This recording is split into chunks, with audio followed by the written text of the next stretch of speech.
Salut les amis, vous allez bien? Moi ça va, impeccable. Et de bonne heure, je vais vous dire l'heure exacte. Enfin bonne heure, tout est relatif, il est 7h pile. Je me suis levé à 6h, impeccable. Donc ça pêchait il y a 5 minutes là. On est au bord du canal de Nantes à Brest, sur une partie artificielle. Je vois venir ceux qui vont me dire, parce que tu connais des canaux non artificiels. Bah oui, oui, parce que en fait justement le canal de Nantes à Brest emprunte par secteur des rivières déjà présentes comme l'Oust par exemple. Et là on parle d'Oust canalisé, ou certains disent canal ousté. Ouais. En tout cas, ici c'est 100% artificiel, creusé de main d'homme. On est déjà venu sur ce poste, on a fait une vidéo sur ce poste. Ça a été d'ailleurs la seule fois où je suis venu. J'ai dû faire un coup du soir entre temps, mais c'est tout. Là on est plutôt sur le coup du matin. J'ai amorcé pour 2 cannes. J'ai amorcé hier soir seulement, avec à peu près 400 grammes de tiger par canne et 4 boules d'élixir, donc chêne vie moulu, jus de tiger et brisure de tiger. Donc le tout mélangé avec le jus de tiger, pas d'eau autrement, le jus de tiger directement. Ça fait des boules très collantes, très compactes. Et j'en ai mis 4 grosses de la taille d'une bonne orange sur chaque canne hier soir. Et là ce matin, donc j'ai éché 2 tigers avec du liège à l'intérieur, perforé avec un liège. J'en ai mis 2 comme ça par canne. Voilà, posé. Et ensuite je suis allé avec des petites boules d'élixir, ce coup-ci de la taille plutôt d'une petite mandarine, même entre la noix et la mandarine. Et tac tac tac, j'ai mis des petites boules tout autour comme ça pour que ça fasse une émulsion. Donc on va voir, je suis là pour 5 heures de pêche. Ça crachine. C'est plutôt un temps à miroir ça, comme j'aime bien dire à mes collègues. Parce que souvent quand je pose avec des belles miroirs, j'ai mon parka. Ça veut dire qu'il pleut. Bon, bah c'est tout. Je vais essayer de vous faire la vidéo. Alors là vous voyez pas vous, mais vous êtes sous un parapluie. Un petit parapluie qui accompagne le trépied. Je vais essayer comme ça de vous filmer le départ en live, comme ça, si départ il y a. Et puis voilà, donc j'ai une canne ici qui pêche vraiment au bord d'un de mes nus. Je vais vous faire un petit passage en marchant. Ok, on le fait maintenant et puis on creuse les deux. Pour la première canne, comme je vous disais, voici l'installation. Donc j'ai 2 trépieds, j'ai 2 petits parapluies, j'ai de quoi faire ça sur les deux. Pour les 2 cannes, j'ai 2 petits power banks après, que je mets dessous si besoin. Anarchique, mais efficace. Ça me pourra même me servir quand il y a grand soleil. Donc j'ai une canne qui pêche ce petit bosquet de nénuphar. Ma canne elle est juste ici là. Hier j'ai amorcé un petit peu là, mais j'ai posé juste ici. J'ai surtout insisté on va dire en amorçage ici et puis déposé là. Il m'étonnerait que ça cache pas quelques poissons quand même, ces petits trucs là, sachant qu'il n'y en a pas partout. On va aller voir. Voici l'autre canne. Elle aussi pêche un petit bosquet de nénuphar. Les deux seuls sur une bonne longueur de canal. Et ce matin quand je suis arrivé, je passais devant là, avec le matos, et il y a eu un gros remous ici là. Enfin, vous savez, le fameux coup de queue qui ensuite fait des sortes de plein de tourbillons en surface. Est-ce que c'était une chasse de carnassier? Est-ce que c'était une carpe qui avait la tête en bas, la queue en haut? Parce qu'il y a pas beaucoup de fond en fait. S'il y a 1 mètre. Je sais pas si vous voyez à quel point c'est marron ici là. Et j'ai des petites tapes dans la canne, le fil qui se tend. Donc après c'est pas forcément de la carpe. Mais en tout cas ça bouge dessous. Et ça remue le fond. On dirait que l'élixir est en train de émoustiller quelques petits barbillons.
Bon, je suis content. J'en tremble. C'est un tout petit poisson, vous allez me dire pourquoi j'en tremble, parce que j'étais un peu fébrile sur cette pêche. Vous voyez, c'est ça que je vous ai pas montré tout à l'heure.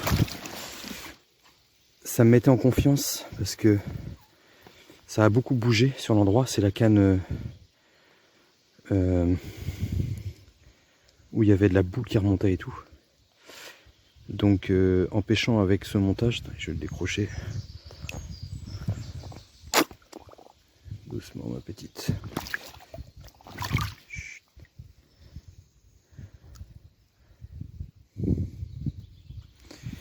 En pêchant avec un montage comme ça,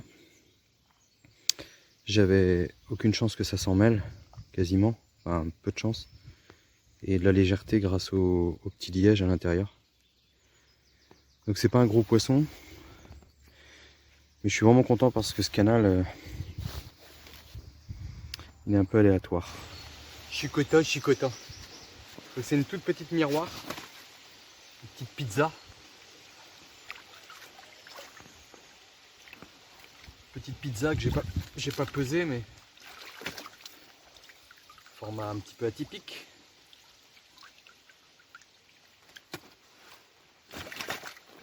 Donc il y a ça, il y a beaucoup plus gros, j'ai déjà fait 20 kg. Mais chaque poisson est, enfin moi je trouve ça magique sur ce canal parce que c'est un canal qui est très aléatoire. Il y a des fois tu t'es blindé, tu as l'impression que ça va dérouler, c'est sûr, tu as trop bien fait les choses et tu ramasses un gros capot. Très déroutant comme canal, donc le moindre poisson franchement c'est une victoire pour moi. Et là elle est vraiment belle petite miroir. J'avais dit hein, c'est un temps à miroir quand j'ai mon parka. Ouais, content. Je vais aller la remettre à l'eau. J'ai remis la canne vite fait avant, je l'ai laissé dans l'eau là, faut pas perdre trop de temps. Il est 8h30 pour situer, donc ça fait 1h30 à peu près grosso modo que ça pêche. Et je voyais bien, je vous ai montré tout à l'heure, hein, c'est en train de devenir tout nuageux sur l'endroit. Il y a 1 mètre, ouais allez 1 mètre d'eau on va dire, grosso modo, sur cette canne et en bordure quoi. Et on voit bien, je me suis dit pourvu que c'est de la carpe quoi, parce que c'est en train de remuer le fil. Moi je suis légèrement détendu, j'ai un mou dans ma bannière et je voyais que ça se tendait et tout. Yes, attal. Donc là quand j'ai remis ma canne, j'ai remis des petites boules d'élixir. Je mets pas des grosses boules en fait. Je fais une petite boule comme ça. Tac. Que j'essaye de mettre un peu à plat pour pas qu'elle roule. Et voilà. Et franchement bah, vous pouvez pas sentir mais cette odeur, c'est très gras. L'huile de chène vie, le jus de tiger. J'adore. Franchement j'adore et je vois bien, c'est pas la première fois que ça m'arrive, c'est déjà la première fois que je l'ai testé, il y avait déjà un gros nuage sur le cou. Donc je me suis dit waouh, ça a quand même de l'effet ce truc là. Et depuis, je l'ai quand même à chaque fois que je l'ai utilisé, je crois quasiment, j'ai fait du poisson quoi. Donc voilà, du chène vie que tu mous toi-même quand même ça. Donc j'avais pris un peu de tiger cuite donc. Et juste pour écher parce que j'en ai pas mis du tout comme j'ai de la brisure dedans et que j'ai mis à peu près 400-500 grammes par canne hier soir, enfin même vers 19h30. J'ai pas remis de tiger ce matin. Je me suis dit voilà, faut que j'aille vite. S'il y a du poisson, faut pas qu'il y ait trop à manger non plus quoi. Ça va parce que c'est les petits arrivent dessus et tout le monde tape dedans et puis voilà, ça un petit peu ça rend fou le poisson je pense, tu vois, il est là dans le fond, il grouine et puis bah, à un moment il tombe sur tes tigers quoi. Ou ça pourrait être une pop-up là pour le coup hein, ou voilà, vu que j'ai pas préamorcé longtemps à l'avance, juste la veille, petite pop-up serait peut-être bien plus efficace encore. Voilà, mais bon, j'aime bien rester sur le naturel, donc je reste sur mes 2 petites tigers flottantes. Allez, bisous. Ah bah il est 10h15, 10h15 pour le moment ça ne bouge pas, plus. Un pousson de fait quand même, je suis content. Je voulais faire un petit bilan parce que je vous avais pas fait de bilan au niveau de la pêche avec les well mix. Donc vous avez vu de toute façon les vidéos. Et après on m'a demandé mon ressenti donc sur la bouillette. Bah écoutez, on va dire que c'est un test à part puisque j'ai mis une grosse quantité de bouillette vraiment pour justement faire voilà, essayer de créer une émulsion attirer beaucoup de blanc et tout, et puis voir si ça excitait les carpes. Ça n'a pas été le cas. Par contre, sur la première rivière, ça a fait du poisson. Sur la deuxième, après j'ai arrêté de filmer, mais j'ai continué à pêcher. J'ai pas fait de carpe, mais j'ai fait une brème et j'en ai loupé plusieurs autres brèmes, enfin qui se piquaient mal, je pense. Où j'ai eu beaucoup de. C'était très actif, mais uniquement sur les scopex, pas sur les fraises. Voilà. Que dire de plus? Alors, c'est une approche qui n'est pas à faire, je pense, hein. Par contre, on l'a vu du moins. Par contre, je pense que en pêche rapide, et c'est ce que vous dites dans vos messages, c'est possible que ce soit une bouillette qui soit finalement plutôt prenante. Voilà, donc faut pas hésiter à l'utiliser en pêche rapide. De toute façon, hein, faut tester. Tester des bouillettes, enfin, il faut une année quoi. Faudrait une année par bouillette pour bien faire, pour voir un petit peu dans toutes les circonstances, à toutes les saisons, ce qu'elle vaut réellement quoi. Attention. Revélo. Bon, bah, c'est tout. Voilà. Après, vous dire si elles sont bien, pas bien, hein, je vous laisse juger vous-même, hein. Ça a fait du poisson. Moi, je suis content en tout cas du résultat que j'ai eu sur la première rivière. Donc voilà.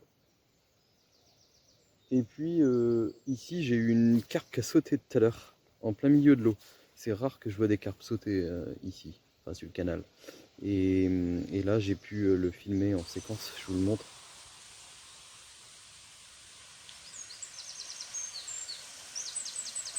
Vous avez vu? C'est une carpe sûrement, hein. Par contre, elle était un peu loin de mon cou, quoi. C'est pas normal, ça. Voilà, voilà. Bon, je vous ai dit, il est 10h15. J'espère que ça va envoyer du steak pour faire une petite deuxième. Ou une grosse deuxième. Ça serait cool. Ah, ah. Oh, oh, je vous laisse. De toute façon, c'était la fin. Ça bip là-bas. Bon, voilà, mon temps imparti est écoulé. Il est midi 2, très exactement. Je n'aurais point eu d'autres touches. Par contre, sur ce côté-là, donc, parce que mon autre canne est à une vingtaine de mètres à peu près, j'aime bien faire comme ça parce que si je fais un poisson comme j'ai fait là-bas, je sais qu'ici ça dérange pas le coup. Donc potentiellement, je peux faire un départ simultané, pas simultané, mais dans les minutes qui suivent sur l'autre canne. En fait, de ce côté-là, vous avez vu le saut qu'il y a eu sur l'eau là-bas, il y en a eu deux autres depuis. Mais vraiment au même endroit. Donc je me dis, je vais mettre parce que je vais réinsister sur l'endroit. Geoffrey RG Bouillette m'a dit qu'il m'envoyait des bouillettes, donc ça va être l'occasion de les utiliser ici. C'était d'ailleurs avec leurs bouillettes que j'avais fait la pêche très, très convenable de la dernière fois, qui s'appelait d'ailleurs pêche en canal artificiel, où on avait fait donc la 18 kg, on a fait 3 poissons. Et là, je me dis en fait que je vais mettre une troisième canne à l'écart, où je mettrai ma deuxième épuisette à côté, puisqu'elle sera quand même à 30-40 mètres plus loin, en pleine eau, là où ça a sauté. J'ai repéré l'endroit, et voilà, c'est un poisson qui saute 3 fois au même endroit. Voilà, j'aurais peut-être pu prendre ma canne et jeter dessus directement pour optimiser, enfin pour vraiment essayer de l'opportunisme du moment, mais non, j'avais quand même envie de rester sur mon amorçage ici. Mais on va tester, hein. Soit je ferai un petit coup à la Tiger à part là-bas par exemple, ou peut-être bouillette, RG bouillette justement en même temps que les deux autres cannes. On va voir, ça sera dans les prochaines vidéos, donc lâchez pas. Et puis je vous dis sûrement un mercredi prochain, et en attendant, bonne pêche!